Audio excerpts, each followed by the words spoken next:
This is Goku-san DBZ and welcome back to a new card video. This time that we will not be looking at Yu-Gi-Oh! We will be looking at Magic the Gathering. And strictly my Vampire collection of cards. With that said, get this done quick as I can. Commons, then uncommons, then rares, and then mythical rares. So with that said, yeah, there are some non-black type vampires as you see. One thing I do like is a variety of different art styles, but I definitely, as a big, long-time fan of vampires, real vampires, I love a lot of these cards. And Magic has made some really good, over the years, vampire commander decks. And yeah, expect to see some duplicates. And those are the only, like, commons, non-black type vampire cards I have. With that said, and yeah, these are the commons.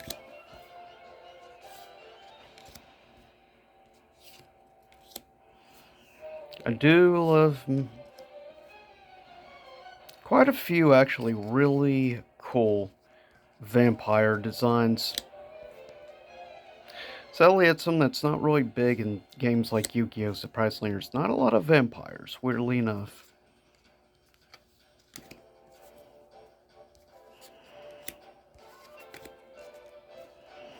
Then you have like a royal vampire.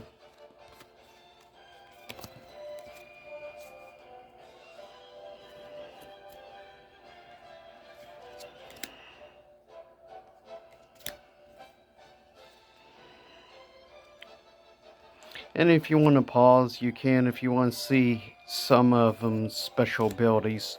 Because some of these cards, though they may be low cost, actually can have a nice little special ability that makes them a lot more useful. Especially if you want to build like a life drawing deck. That's one of the good things for vampires. Or if you want to do other stuff, you have also things like you can make a rat deck with like ravenous rats, which can be a major pain again to fight against. But life drawing deck vampire theme was always one of my favorites. Which is why, sadly, I don't have the biggest collection, but I try to go more singles and stuff rather than just buying packs trying to randomly hope. That or either I buy single like vampire cards or I of course get them from like commander decks.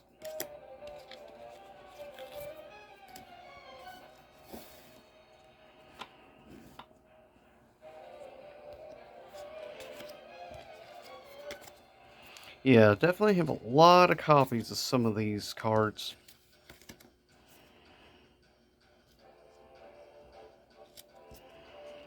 One of my personal favorites from the series Zendikar. Zendikar, however you want to pronounce the name. That was probably my favorite time period.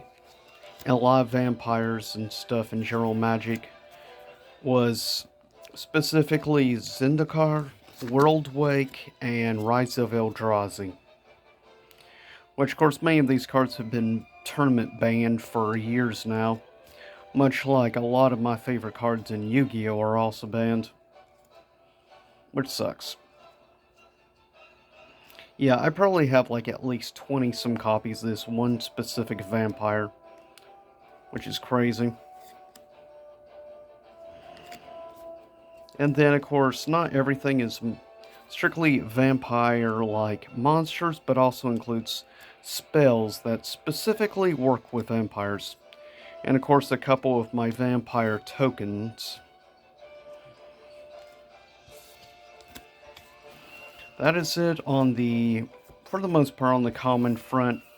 Do have only one hollow common, and the rest I have in cases. Well, except this is easily my oldest vampire card in my collection. Have like 2 or 3 of this. Now we go into the common, or uncommons if you will. Feast of Blood, which is quite a nice little card to use. You have many different kinds like Shaman and others. Now, of course, this one and a few of the others are from Rise of Eldrazi. I have like 7 or 8 copies of Vampire Nighthawk, which is one of my personal favorite cards that I would use in Vampire decks of the commons. Also, Urge to Feed is quite a nice little spell card. This one had the kicker, definitely helps. This is another pretty good, I think, of the uncommon front. One that it costs only 3 mana to summon, and its ability, not the greatest, but at a 4/4, definitely is good for a good quick attack to get some life points. This is one of the newer ones, some of the newer vampires in the collection. Like I said, some of these have incredible artwork. This is one of my favorites. Another on the more newer front.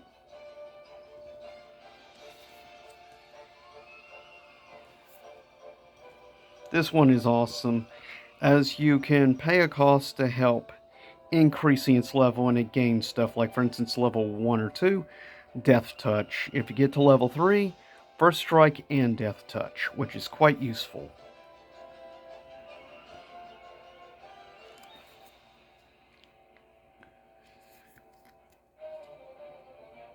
Blood Artists.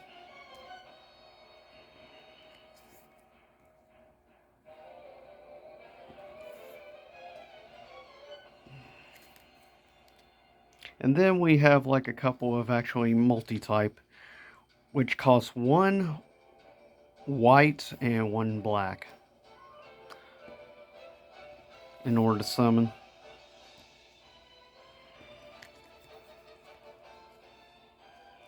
And hopefully you don't mind the music in the background. I chose from Final Fantasy VIII battle music. Then a couple of red vampires. A couple of the uncommon hollows I have. A couple of those. And the last of the uncommons we have a red black type. Also another one of the newer ones. So with that said, now let's get on to the rares and then the few mythical rares. So with that said, first on the rare front, we have Noble, as you see.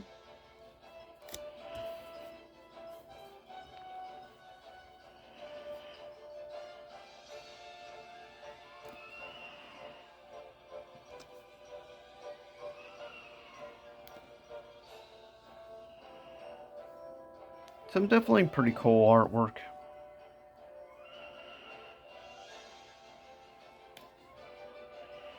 This is one of my personal favorites of newer ones in my collection. Just because I absolutely love the artwork.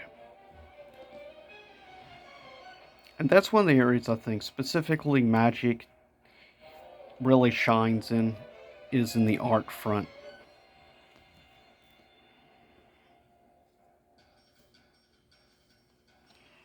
I mean, so, in my opinion, some of these cards are some of the best, I think, artistically speaking, vampire designs ever.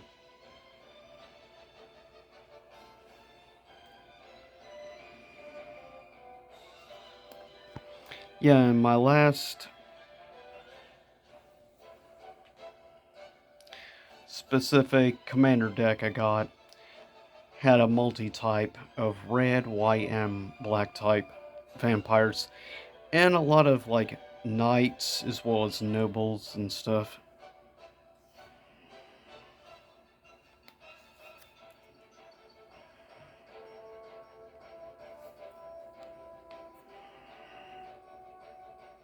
Not a pleasant sight, you want to see.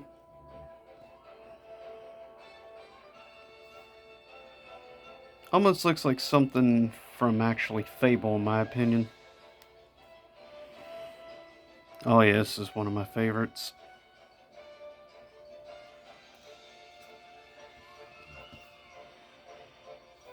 And should be coming along soon, a couple of Planeswalkers. Probably one of the ones I've had the longest, since I've had this in Syndica.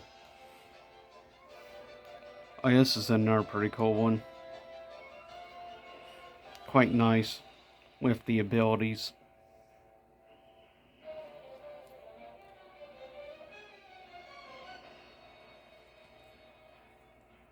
Now this one looks like a total boss for like an RPG or something I could just picture given his design.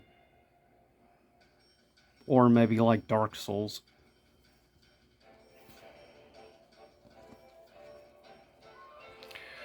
This is one that I would use occasionally in my vampire decks.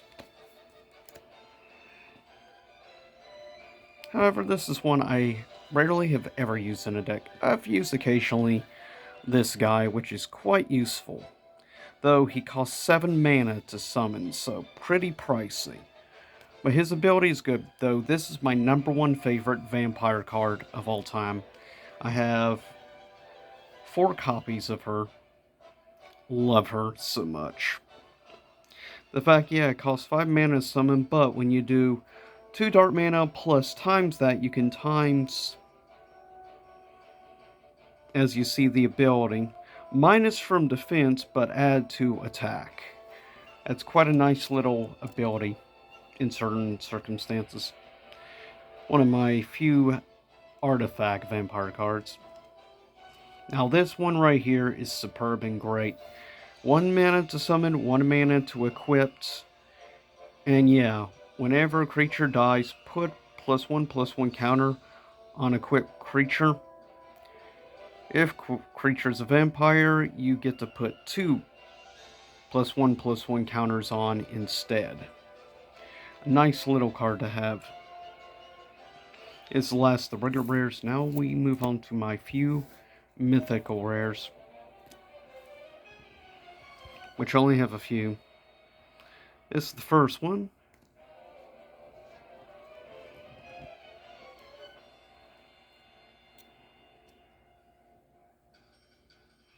And of newer ones, this was one of my favorites.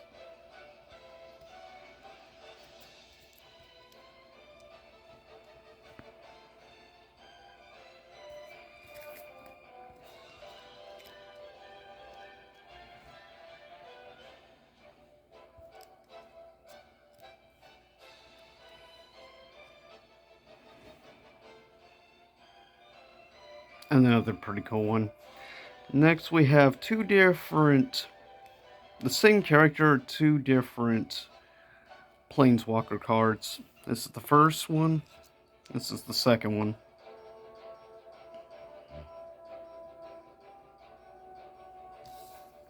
And this is last but not least, which is the key card to the last Commander deck I bought. This was the main card in the deck. And boy, is it quite good, if you ask me. But with that said, that is it for this edition. And being a special Magic edition, with that said, stay safe out there. See you again, same YouTube time, same YouTube channel.